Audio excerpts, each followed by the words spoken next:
आज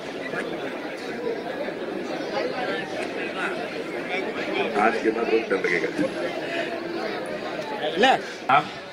आपका निकाह स्वालिया डॉटर ऑफ मोहम्मद कय्यूम साहब के साथ बाएवज महर 2551 रुपये किया गया। आप इस निकाह को कबूल करते हैं?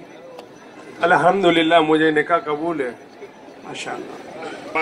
मुजीब बिन अब्दुल मजीद साहब, आपका अक़द निकाह शिरीन बिनते मोहम्मद मोमिन साहिबा के साथ हो रहा है। महर है 2100 रुपए। इस महर के एवज आपके अक़द निकाह में दिया जा रहा है। आप इस निकाह को कबूल करते हैं? अल्हम्दुलिल्लाह, निकाह कबूल है। अब्दुल माहिर खान बिन अब्दुल मुजीब साहिब, आपका अक़द निकाह सफा बिनते मोहम्मद फारूक साहिबा के साथ हो रहा है। महर है 2100 रुपए। इस महर के एवज आपके अक़द निकाह में दिया जा रहा है। आप इस निकाह को कबूल करते हैं? अल्हम्दुलिल्लाह, मुझे निकाह कबूल है। मोहम्मद नासिर साहिबा के साथ हो रहा है। महर है 2100 रुपए। इस महर के एवज आपके अक़द निकाह में दिया जा रहा है। आप इस निकाह को कबूल करते हैं? अल्हम्दुलिल्लाह, मुझे निकाह कबूल है। अमानुल्लाह सनफ असदुल्लाह साहब, आपका निकाह मरियम डॉटर ऑफ मोहम्मद अनवर साहब के साथ बाएवज महर 1100 रुपये किया गया। आप इस निकाह को कबूल करते हैं? जनाब मोहम्मद आतिफ बिन अब्दुल वाहिद साहब, आपका अक़द निकाह अब्दुल आतिफ मोहम्मद आतिफ जनाब मोहम्मद आतिफ बिन अब्दुल वाकिद साहब, आपका अक़द निकाह रुबीना बिनते अमानुल्लाह साहिबा के साथ हो रहा है। महर है 5000 रुपए। इस महर के एवज आपके अक़द निकाह में दिया जाता है। इस निकाह को कबूल करते हैं? मुझे निकाह कबूल है। आपका निकाह अफसाना बानो साहिबा बिनत अब्दुल सलीम साहिब के साथ देन महर है 2100 रुपये। आपको ये निकाह कबूल है? कबूल है। अल्हम्दुलिल्लाह, मुझे निकाह कबूल है।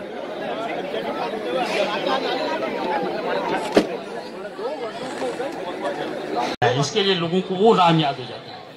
इसलिए ऐसा नहीं है। कटादा इस्लामिक नाम है और बहुत ही बेहतरीन नाम है। अल्हम्दुलिल्लाह। कटादा अगर मेरी आवाज को सुन रहे हैं तो बराए मेहरबानी जल्द से जल्द तशरीफ लाएं ताकि निकाह का प्रोग्राम शुरू किया जा सके। कटादा कटाने से पढ़िए। जहाँ दुल्हों की तादाद 3 कम है, वहीं दुल्हन भी इधर तकरीबन 3 ही कम है। कटादा जो नाम लिया जा रहा है राजू भाई का, साजिद साहब का, उनकी बहन भी मेरे ख्याल से नहीं पहुंची है, क्योंकि दोनों बहन, एक दुल्हन अभी भी बाकी है, वो वहीं से घर से है। तो बराए मेहरबानी आप कांटेक्ट करें और दोनों को जल्द बुलाएं।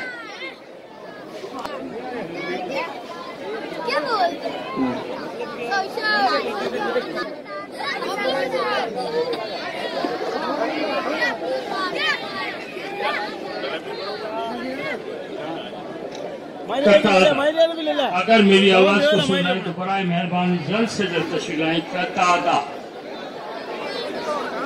कटादा। सेकंड साहब, मेरा भी फोटो ले लीजिएगा। आपका तो बाइट लूंगा, बाइट चैनल पे चढ़ाऊंगा मैं। नहीं जरूरी है, कल रहें या ना रहें तो भी ठीक है मामला। और हमारे सेक्रेटरी साहब तो वैसे ही माशाअल्लाह बड़े ही अच्छे पत्रकारों में शुमार है इनका। अभी अभी इन्होंने ताजा पत्रकारिता जर्नलिज्म से पास किया है। कौम के अंदर पहले पत्रकार होंगे जो जर्नलिज्म से पास किया है। मैं इनको तहे दिल से मुबारकबाद देता हूँ। जो हजरात 22 खेड़े के हजरात जो भी हैं, जो किसी भी खेड़े से यहाँ तशरीफ लाए हैं, उनसे गुजारिश। मैं अब्दुल जलील सलात कौम मेटरी सलाहकार का एक सदस्य के रूप में हूँ।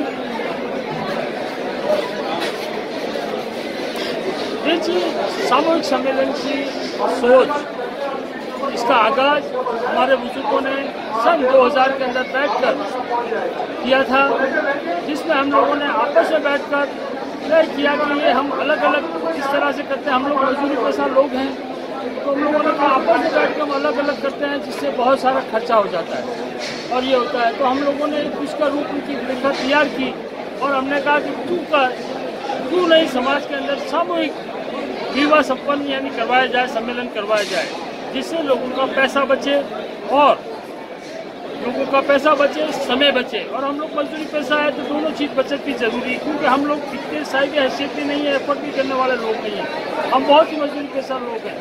इसलिए हमने ये भी तय किया कि सम्मेलन होगा लेकिन बिना आडंबर के। बिना आडंबर में न घोड़ा होगा, न बैंड होगा, न किसी प्रकार का लेन देन होगा। हमारे यहाँ बहुत ही न्यूनतम मात्रा के अंदर, पैसे के अंदर विवाह संपन्न कराए जाते हैं। दूसरी बात, हमारे यहाँ जो भी मैनेजमेंट करते हैं, कराते हैं, उसमें हमारे समाज के ही जवान, बच्चे, बुजुर्ग और सभी मिलकर साथ सहयोग के रूप में हम लोग करते हैं। आप अपनी तरफ से कुछ दहेज या कुछ ऐसा देते हैं लोगों को, जैसे दूसरे उसमें करते हैं इज्तिमाई शादी में? हम लोग सरकार के साथ हैं। हम लोग दहेज देना और दहेज लेना दोनों कानूनन अपराध मानते हैं। इसलिए हम समाज अपनी तरफ से किसी भी प्रकार का एक सीढ़ी तक बच्ची को, वर वधू को नहीं देते हैं। हम लोग तो आपके अपने कपड़े हैं जो सिंपल है, उसी तरीके से उसको रवानगी करते हैं और समाज किसी प्रकार का एक सीढ़ी तक नहीं देती है। इसीलिए समाज ये कहता है कि कानूनन दहेज देना अपराध है और ये हमारे इस्लाम में भी मना है। इसलिए हम किसी प्रकार का भी आयोजन, इतने बड़े मजमे में कितने लोग आते होंगे करीब? इस मजमे में देश से विदेश से भी लोग आते हैं और यहाँ शादी होती है। करीब यहाँ पर एक समय के अंदर, आयोजन के अंदर कम से कम 15 से 17,000 लोग उपस्थित रहते हैं। और चूंकि ये आयोजन बहुत बड़ा होता है, इसीलिए सभी राजनीतिक पार्टी हो, सामाजिक कार्यकर्ता हो और गणमान्य नागरिक हो, इन सभी का वर वधुओं को आशीर्वाद देने के लिए उपस्थित रहते हैं और उनकी देखरेख में, उनके आशीर्वाद से आज हम 22वां सामूहिक सम्मेलन भी सफलता की ओर अग्रसर हैं। इसमें हमारे बुजुर्गों की दुआएं हैं, जिन लोगों ने इस आयोजन को शुरू किया था, आज हम उसी को नक्शे कदम पर आगे बढ़ाते हुए चल रहे हैं। दूसरी बात, हम इतना बड़ा आयोजन होने के बावजूद किसी प्रकार से प्रशासन से पुलिस व्यवस्था का नहीं लेते, सभी व्यवस्था हम लोग खुद करते हैं। क्योंकि हम लोग आपस में समझाइश करके किसी भी काम को अंजाम दे सकते हैं, क्योंकि हम लोग एक सज्जन और सभ्य कौम है। हम लोग सिलावट समाज से हैं, क्योंकि हम लोग औरों का भी घर बनाते हैं, हम अपने।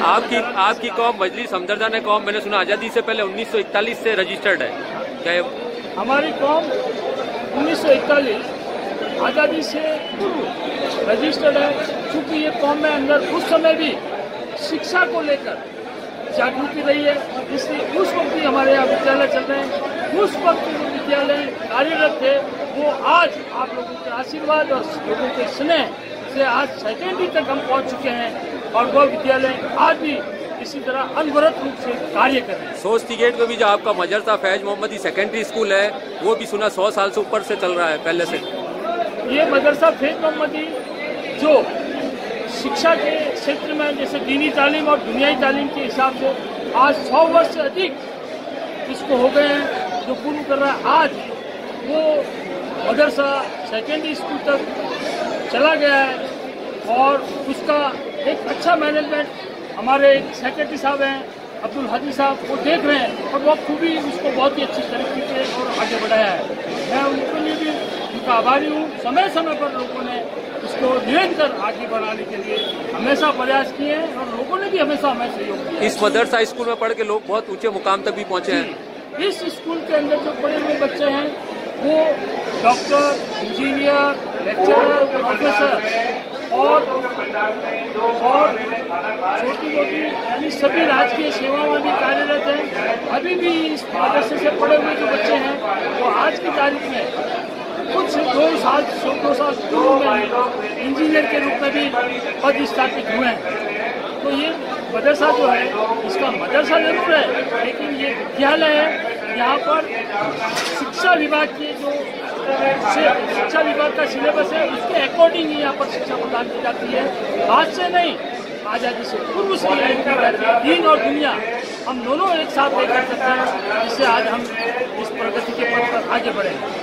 शुक्रिया। रोजनामा जोधपुर मुंबई से मैं अब्दुल हादी चौहान।